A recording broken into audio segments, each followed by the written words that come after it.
Sa sityo malalim ay hindi kailanman naging payapa. Sa pusod ng kagubatan ng Mindanao, kung saan ng mga puno ng nara at balete ay tila mga higanteng galamay na gustong sumakal sa langit, may isang amoy na laging nananatili.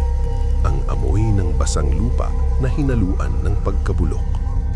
Si Maestro Gabriel ay nakaupo sa harap ng isang maliit na apoy sa labas ng kanyang dampa. Sa kanyang kandungan ay nakahiga ang dalawang baston na gawa ng bahi, ang matigas na bahagi ng puno ng palmera.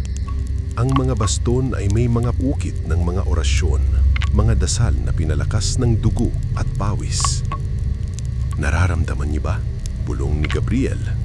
Walang sumagot kundi ang huni ng mga kuliglig na biglang tumigil. Ang katahimikan ay tila isang mabigat na kumot. Alam ni Gabriel ang ibig sabihin nito. Kapag tumigil ang gubat sa pag-awit, ibig sabihin ay may dumating na manalansang na hindi kabilang sa siklo ng buhay. Dahan-dahan niyang kinuha ang kanyang daga, isang maikling patalim na ang talim ay kasing itim ng gabi. Inilapat niya ang talim sa kanyang braso, hindi para sugatan ang sarili, kundi para maramdaman ang lamig nito. Ito ang kanyang anting-anting. Ito ang kanyang pananggalang. Mula sa itaas ng mga puno, isang tunog ng pagaspas ang tumasag sa katahimikan. Hindi ito tunog ng ibon. Ang pagaspas ay mabigat. Sa itaas ng isang sanga ng balete, lumitaw ang isang pares ng mga matang kulay gatas. Walang balintatao, purong puti lamang na tila nagniningning sa dilim. Ito ang berbelang. Hindi lang isa.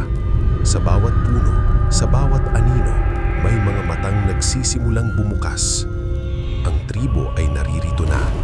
Sila ay bumaba mula sa mga bundok, hindi dahil sa gutom sa hayop, kundi dahil sa gutom ng laman ng tao na may dalisay na espiritu. Gabriel. Ang boses ay tila nang gagaling sa ilalim ng lupa. Ang mga berbalang ay may kakayahang bumigkas ng mga pangalan, isang kapangyarihang nakuha nila mula sa pagkain ng mga utak ng kanilang mga biktima.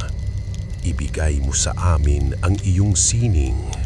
Ibigay mo sa amin ang iyong puso.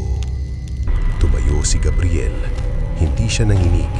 Ang kanyang tindig ay ang handa ng arnis, matatag, balanse at nakaugat sa lupa. Ang sining ko ay hindi ibinibigay. Sagot niya habang dahan-dahang pinagkikiskis ang kanyang dalawang baston. Ang sining ko ay itinatanim sa bungo ng mga katulad niyo. Ang unang berbalang ay sumugod mula sa itaas. Ang mga kuko nito na kasing haba ng mga daliri ng tao, ngunit matutulis na parang sungay ng baboy damo, ay nakatutok sa leeg ni Gabriel. Sa isang iglap, gumalaw ang maestro. Ang kanyang galaw ay hindi bara-bara. Ito ay ang sinawali. Ang kanyang kaliwang baston ay humarang sa kuko ng nilalang, habang ang kanang baston ay gumuhit ng isang redonda, isang paikot na hampas na tumama ng direkta sa panga ng barbalang.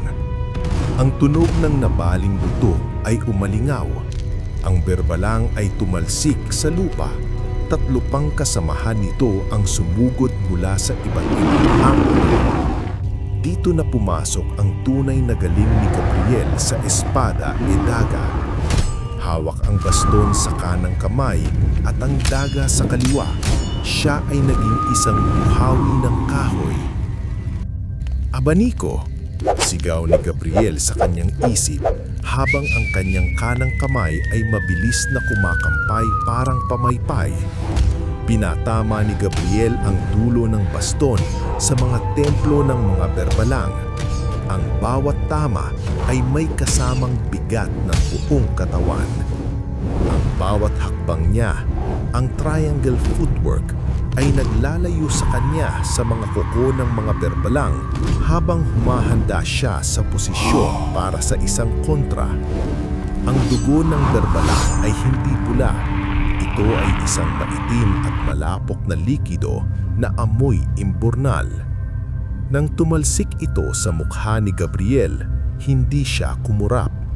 Alam niyang sa sandaling mawala ang kanyang focus, ang kanyang buhay ay magiging piging sa sementeryo. Habang tumatagal ang laban, napansin ni Gabriel na ang mga berbalang ay hindi nababawasan. Sa bawat isa na kanyang mapapatumba, tila may dalawa pang lumalabas mula sa kadiliman. Sila ay nag-uusap sa pamamagitan ng mga huni at sipol, tila isang koordinadong hukbo. Nagsimulang kapusin ng hininga ang maestro. Ang edad ay isang kaaway na hindi kayang talunin ng baston. Ngunit ang karanasan ay isang sandata na hindi kayang agawin ng kamatayan.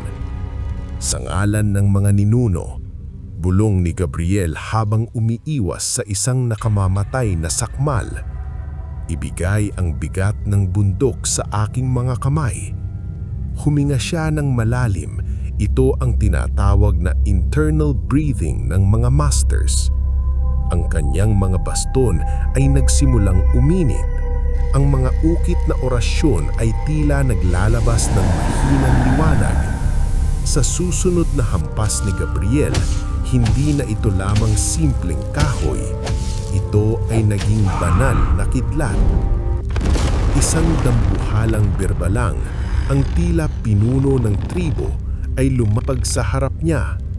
Mas malaki ito, may mga pilat sa dibdib at ang mga kuko ay balot ng tuyong dugo. Humiyaw ito, isang tunog na kayang magpatigil ng tibok ng puso ng isang ordinaryong tao. Ngunit si Gabriel ay hindi ordinaryong tao. Siya ay sumugod, largo man, ang sining ng mahabang distansya. Ang kanyang baston ay tila humaba, umaabot sa mga vital points ng dambuhala bago pa man ito makalapit. Tuhod, hampas, kaltas. Ang labanan ay umabot sa lumang sementeryo ng Silloy.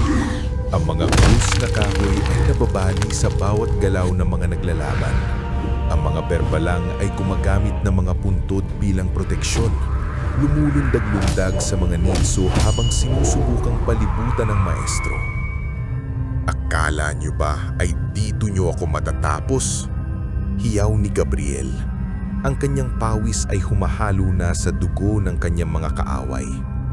Dito ako nagsimula, sa harap ng kamatayan. Dito ako naging master. Isinagawa ni Gabriel ang flow. Wala nang pag-iisip. Ang kanyang katawan na mismo ang gumagalaw. Ang baston ay naging bahagi ng kanyang mga buto. Ang daga ay naging bahagi ng kanyang mga kuko.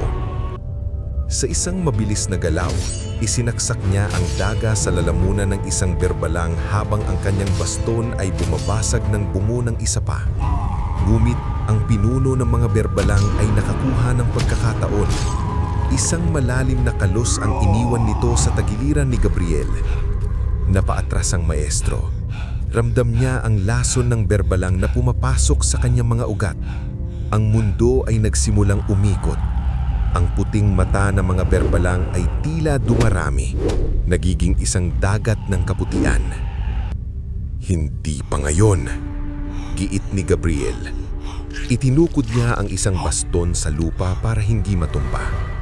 Ginamit niya ang huling lakas ng kanyang mga kalamnan. Itinapon niya ang isang baston, hindi bilang pagsuko, kundi bilang panggulo. Habang nakatingin ang pinuno ng berbalang sa lumilipad na kahoy, mabilis na lumapit si Gabriel gamit ang serada, ang sining ng malapitang labanan. Wala nang espasyo sa pagitan nila. Sa isang mabilis na double zero na galaw, hiniwa niya ang mga litit sa pakpak ng halimaw gamit ang daga. At sa isang huling, buong lakas na hampas ng kanyang natitirang baston, tinamaan niya ang batok ng pinuno. Ang dambuhalang berbalang ay bumagsak. Ang kanyang mga alipores ay biglang napatigil. Sa kultura ng mga berbalang, ang pagkamatay ng pinuno ay hudyat ng pagkaputol ng kanilang ugnayan. Sila ay naging mga hayop na takot. Nawala ang kanilang koordinasyon. Isa-isang nagsiliparan ang mga natitirang berbalang pabalik sa kadiliman ng kagubatan. Iniiwan ang kanilang pinuno na naliligo sa sariling maitim na dugo. Nakahinga ng malalim si Maestro Gabriel. Napaupo siya sa isang lumang nicho. Ang kanyang mga kamay ay nanginginig sa sobrang pagod at sakit.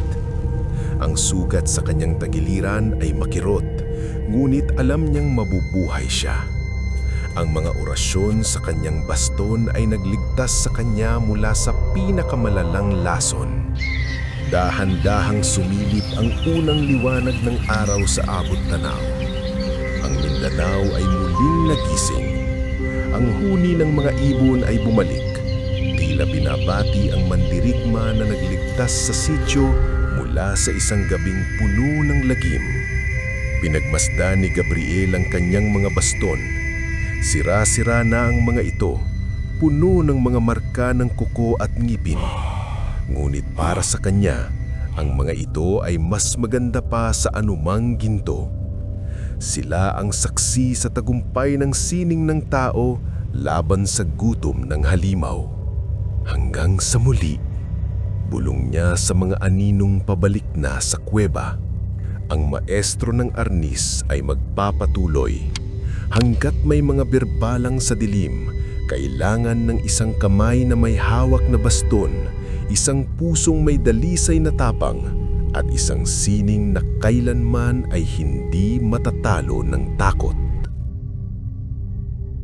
May mga kwento ba kayo ng kababalaghan? I-share niyo ang inyong mga karanasan sa comment section. Maraming salamat sa pakikinig at hanggang sa susunod na kwentong kababalaghan dito sa ating channel.